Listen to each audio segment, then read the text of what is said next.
लोकसभा चुनाव का बिगुल बज चुका है और सियासी मैदान में उतर चुकी है राजनीतिक पार्टियां। जनता को लुभाने पहुंचने लगे हैं राजनेता। बस एक लक्ष्य, कैसे पहुंचे संसद भवन, कैसे बनाए अपनी पार्टी की सरकार। कुछ ऐसा ही आलम है टोंक सवाई माधोपुर लोकसभा क्षेत्र का। पेश एक खास रिपोर्ट।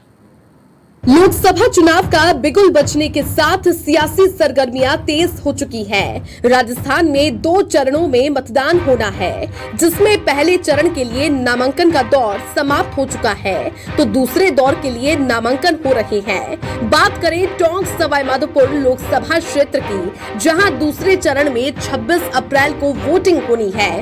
टोंक सवाई माधोपुर लोकसभा क्षेत्र गुर्जर और मीणा बाहुल्य क्षेत्र है, जहां से फिलहाल भाजपा के सुखबीर सिंह जौनपुरिया सांसद है। पार्टी ने इस बार भी जौनपुरिया पर ही विश्वास जताया, तो कांग्रेस ने सचिन पायलट के करीबी हरीश मीणा को मैदान में उतारा है। राजनीतिक सियासी सरगर्मी के बीच टोंक में गुटबाजी और एकजुटता के नजारे भी देखने को मिल रहे हैं। विधानसभा चुनाव में आपसी गुटबाजी का शिकार हुई भाजपा लोकसभा चुनाव में एकजुट नजर आ रही है।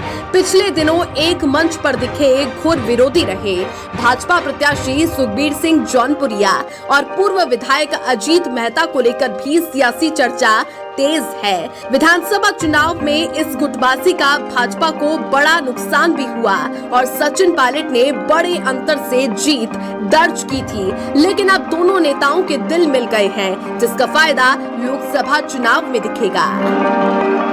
हमारे कार्यकर्ताओं ने माननीय जौनपुरिया जी के साथ हमारे साथ बैठकर भारत माता की जय लगाई है। हम राष्ट्र नीति के कार्यकर्ता हैं, इसलिए कहीं लगता नहीं है मुझे। और माननीय जौनपुरिया जी ने फरमाया भी कि हमारा कोई प्रॉपर्टी का विवाद नहीं है। ठीक है, बड़ा परिवार है, लेकिन मुझे कहीं लगता नहीं है बड़े भाई की भूमिका में के अंदर है।